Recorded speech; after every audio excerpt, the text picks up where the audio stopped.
Hello guys, അപ്പോൾ കുറച്ച് ദിവസമായില്ലേ എൻ്റെ വീഡിയോസൊക്കെ കണ്ടിട്ട്. അപ്പോൾ ഇന്ന് ഈ മാറ്റി ഒരുങ്ങി പോകുന്നത് വേറെ എടുക്കില്ല, ഒരു എൻഗേജ്മെൻറ്റ് കൂടാനാണ്. എൻ്റെ നാത്തൂൻ്റെ അനിയത്തിൻ്റെ എൻഗേജ്മെൻ്റ് ആണ്. ഞാനും മൂത്തപ്പയും കൂടിയാണ് പോണത്. പിന്നെ ചെന്നപാടെ അവിടുന്ന് വെൽക്കം ഡ്രിങ്ക് ഒക്കെ കിട്ടി. പിന്നെ അതെ അമ്മുടോനെയും അനുമോളെയും അസനെയും റഷീബാത്താനെയും എല്ലാവരെയും ഒന്ന് കണ്ടു. റഷീബാത്താൻ്റെ അനിയത്തിൻ്റെ എൻഗേജ്മെൻ്റ് ആണ് കേട്ടോ. പിന്നെ കുറച്ച് നേരം എൻ്റെ അമ്മുടോനായിട്ട് അവിടെ കളിച്ച് നിന്ന്. ചെന്നപാടെ ആൾക്ക് അത്ര മൂടൊന്നും ഉണ്ടായിട്ടില്ല, കാരണം ഉറക്കം വന്നിട്ടാന്ന് തോന്നുന്നു. പിന്നെ കുറച്ച് കഴിഞ്ഞിട്ട് ശരിയായി. കുറച്ച് കഴിഞ്ഞപ്പോൾ ചെക്കൻ വന്നു. പിന്നെ ചെക്കൻ നേരെ സ്റ്റേജിലൊക്കെ കയറി. അത് കഴിഞ്ഞ് പെണ്ണിനെ വെയിറ്റ് ചെയ്തിരിക്കുകയാണ്. ഞാനും അമ്പടും ഇവിടെ കളിച്ചുകൊണ്ടിരിക്കുകയാണ്. അതിന് കുറച്ച് നിമിഷത്തിന് ശേഷം പെണ്ണും വന്നു.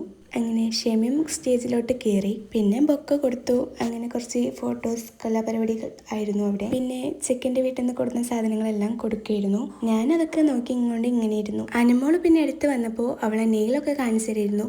മറ്റേ നെയിലൊക്കെ വെച്ചിട്ടുണ്ട് ആള്. പിന്നെ അതെല്ലാം കഴിഞ്ഞ് ഞങ്ങൾ ഫുഡ് കഴിക്കായിരുന്നു. എൻ്റെ അമ്പിടൂന് സ്വന്തമായിട്ട് ഇപ്പോൾ പ്ലേറ്റ് ഒക്കെ വേണം. അങ്ങനെ ഓനറ്റക്കൊക്കെയാണ് ഫുഡ് കഴിക്കണത്. മാഷാല്ലാ, എൻ്റെ അമ്പിടു വളർന്ന് വലുതായി.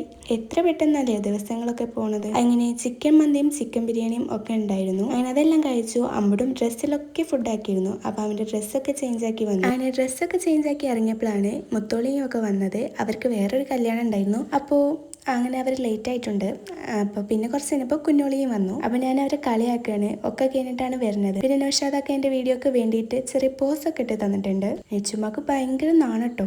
അങ്ങനെ അവർ ഫുഡ് കഴിക്കായിരുന്നു. ഞാൻ അവിടെ ഇരുന്ന് ഫോണിൽ കളി. പിന്നെ ഇതാണ് ഷെമി, അതായത് എൻഗേജ്മെൻറ്റ് പെണ്ണ്. അത് കഴിഞ്ഞ് കുറച്ച് ഫോട്ടോഷൂട്ടൊക്കെ ഉണ്ടായിരുന്നു. അമ്പടും ഉറങ്ങിയിരിക്കണത് ഇതിൻ്റെ ഇടയിൽ. പിന്നെ ഫോട്ടോഷൂട്ടൊക്കെ കഴിഞ്ഞ് ഞങ്ങൾ അവിടുന്ന് റഷീബാത്താക്ക് ടാറ്റൊക്കെ കൊടുത്ത് ഞങ്ങൾ ഇറങ്ങി. ഞങ്ങൾ നൗഷാദാക്കാൻ്റെ കൂടെ കുറ്റിപ്പുറം വരെ പോകും. അവിടുന്ന് പിന്നെ ബസ്സിന് പോകണം. പിന്നെ കുറ്റിപ്പുറം ചെന്ന മൂത്തമ്മക്ക് കുറച്ച് സാധനങ്ങളൊക്കെ മേടിക്കാനുണ്ടായിരുന്നു. മുത്തോളിയിട്ടും പിന്നെ ബേക്കുമ്പോൾ പോയിട്ടുണ്ട്. പിന്നെ ഒരു കാര്യം പറയാൻ മറന്നു, ഇത് സൺഡേയിലത്തെ വ്ളോഗാണ്. അപ്പോൾ ഈ ദിവസം വേറെ കുറച്ച് കാര്യങ്ങളൊക്കെ നടന്നിട്ടുണ്ട്. അത് അടുത്ത വ്ളോഗിലിടാം. അപ്പോൾ ഓക്കെ, ബൈ.